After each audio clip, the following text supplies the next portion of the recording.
Safe Ride program provides nearly 50,000 rides home each year throughout Wisconsin. In Brown County alone, that number is roughly 4,000 annually. Funded in large part through a state surcharge paid by those convicted of drunk driving, we partner with the State Department of Transportation and supply matching funds to give free rides home from Tavern League member establishments to those who need it. We knew this program would be depleted during such a colossal event in our area, and this was a significant logistical undertaking by the Brown County Tavern League. 40 vans, nearly 60,000 miles, with a potential footprint of over 75,000 commuting safely around the area. But the question remained, was this possible? Thanks to the efforts of those listed behind me, we were able to present free transportation in the greater Green Bay area in an effort to prevent drunk driving and reduce traffic congestion in our community. The NFL Draft Safe Ride Shuttle is the first inner-city safe ride program of its kind, with 40 15-passenger vans running 6 different routes in the greater Green Bay area from the 23rd through the 27th of April next year. Routes will range from West Green Bay, Howard Suamico, Broadway Ashland, De Pere, downtown, Maine University, and East Green Bay.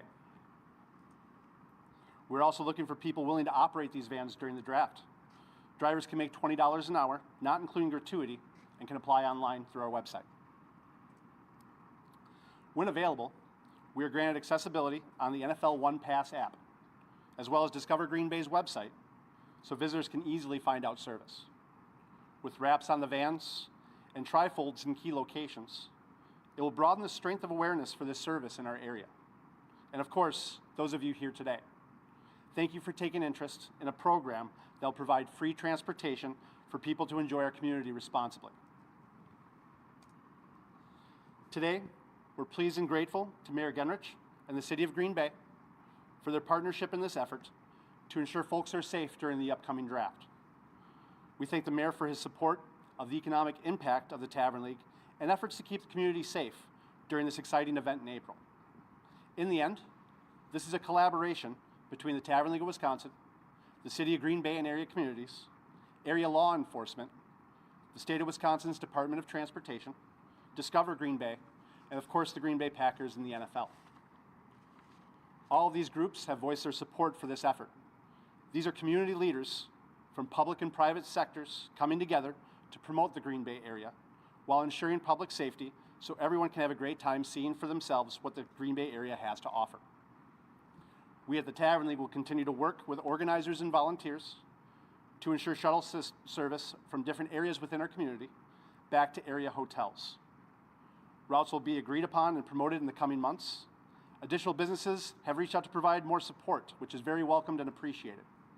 Again, this is another great story of community leaders collaborating to help make a once-in-a-lifetime event a success. And we thank Mayor Genrich and the City of Green Bay for taking a major role in helping bring this effort together. Eric?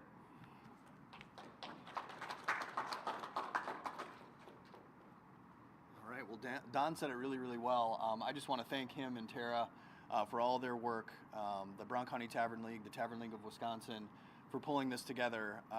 You know, a lot of us, myself included, you know, had some concerns about how we're going to move people around this community for such a large-scale event, and I think this is a fantastic solution that really complements a lot of what the NFL and the Packers are obviously pulling together with you know, some of the formal options connected to the draft itself. But to have this kind of supplemental transportation option is huge from a safety perspective, which is obviously the primary purpose of the Safe Ride program. But in addition to that, and from the city's perspective, there's the added benefit to our hotels, our taverns, our other businesses that are going to be able to direct their patrons to this service. So it's going to be a tremendous way for people to enjoy the community, get to different community resources, our businesses, our organizations that are really looking forward to taking advantage of the draft and putting our best foot forward. I also just want to recognize Alyssa Profit, who is on our city council, is a great supporter of the draft and of our community at large. Alder Johnson, who I believe was going to be here as well, and he might pop in a few minutes. He's been a great supporter of this initiative, was in a recent meeting with Tara and Don and I and a bunch of city staff advocating for this initiative. So this is an obvious thing for us to be a part of, be supportive of, and we're happy to lend our support. Mentioning our Common Council members, I also just want to call out the fact that our Common Council has set aside some tourism support dollars that are coming into play with this. So we're going to be able to set aside $15,000 to supplement those efforts. I believe Tara and Don are still in the process of building out some of those sponsorships, so would certainly encourage other community organizations and potentially some other local partners to take a look at that and potentially offer some additional support.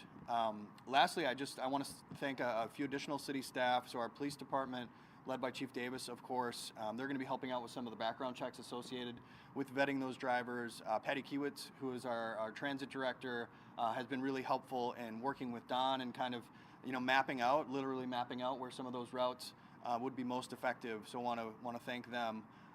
Lastly, something that I've been talking about, actually just had a recent meeting with Captain Allen from our police department, who's kind of spearheading a lot of the public safety efforts in collaboration with partner public safety entities within the area.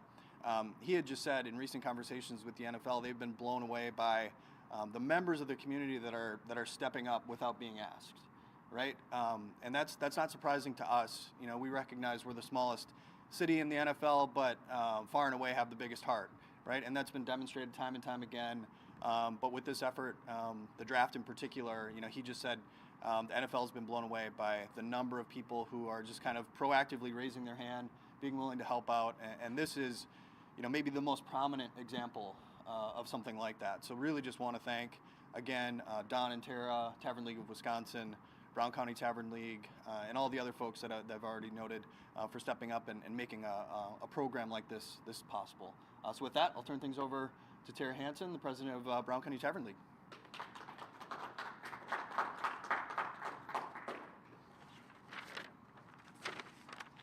Good morning. Tara Hansen, I'm the president of the Brown County Tavern League.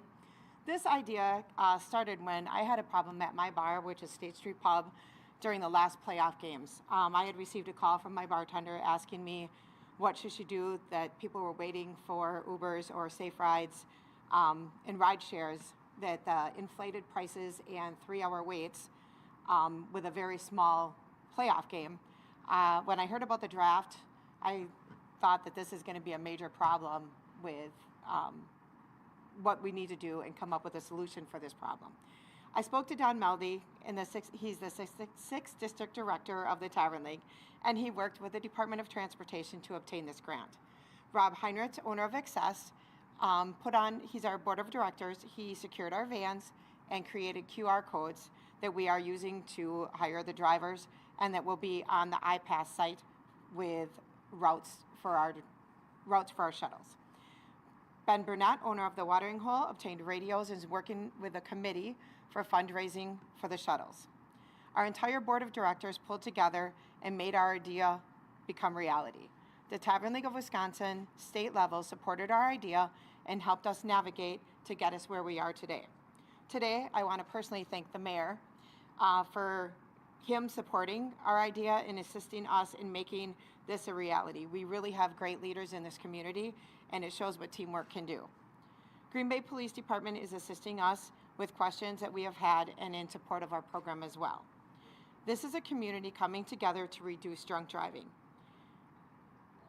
during a once-in-a-lifetime event. Our visitors and regulars alike will be able to experience this event and our businesses safely. Thank you.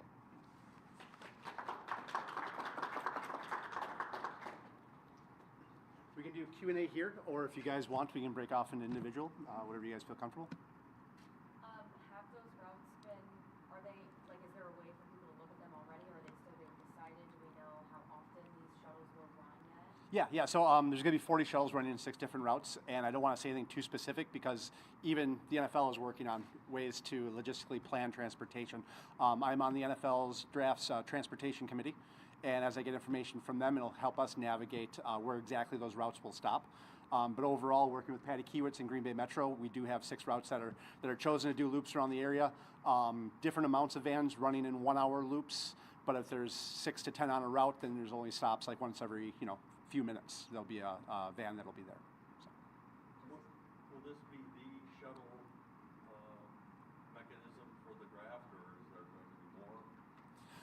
Sure. So we're not sure exactly how they're going to navigate people around the area. So that's why we wanted to step in front and provide this service, mostly because we were worried about getting people back to their houses and hotels safely. So creating this program will help make sure that we are supplementing any other transportation direction that the NFL seeks to take. But this will be available to non-bar customers, right? Yeah, I mean, they're just going to run in loops and go back to hotels from key areas of commerce, restaurants, bars, back to hotels. Just to clarify, and then this will be free thanks to grants and fundraising? Yep, so we were able to do this under the State Tavern League Safe Ride Grant, where we provide matching funds to be able to accompany this through the Department of Transportation. Do you know roughly estimated what, if this wasn't free, what would this cost? A lot. Are you able to share like that goal that you guys have for the grants and fundraising? What the goal Yeah, is I could for that? share a little. I mean, it was going to range somewhere around the 200 range, plus or minus. We don't know what gas prices are, and the van prices will always change. And there's a lot of components that we're still navigating as we're moving forward with it. But getting the yes and being able to put all the numbers together was a great feat. Obviously, Brown County is the epicenter of where the draft is happening. I mean, it's right here. Have you been working with other communities? We know people will be staying in Appleton and Oshkosh and all around northeast Wisconsin. Have you established partnerships maybe with other communities so they can do the same kind of thing if people are, staying further away than just Green Bay and Brown County? Yeah, thank you. A couple of communities have reached out and said, "How did you do this?" Which was, great. And I shared with them exactly what I put together. But for us to be able to go that far out isn't feasible. So we're trying to take care of everybody in our area. And I think you'll see other municipalities start to take that form and try to get means of transportation around their individual communities to make sure everybody travels safely. Will there be, and this may be a question for the mayor, will there be other shuttle services during the draft also, or is this going to be? Yeah, I think it's. I'll let Eric handle this one. Yeah, so we're going to have our Metro Transit, of course, operating not exactly as it does regularly, because with some of the road closures, that will be modified. But we're certainly going to be moving people, from our key areas, especially downtown, but also Military Avenue and some other nodes, effectively towards the draft footprint. Not to call him out, but Aaron Popke is here from the Packers, and so if you had specific questions about, draft transportation, he would be the right person to answer some of that stuff. But this is not to supplement, and certainly our Metro Transit is not to displace anything that's being planned for transportation associated with the draft. They've got some pretty detailed plans that they're still working up, but all working together and make sure we're not stepping on any toes and really just complementing efforts that are planned.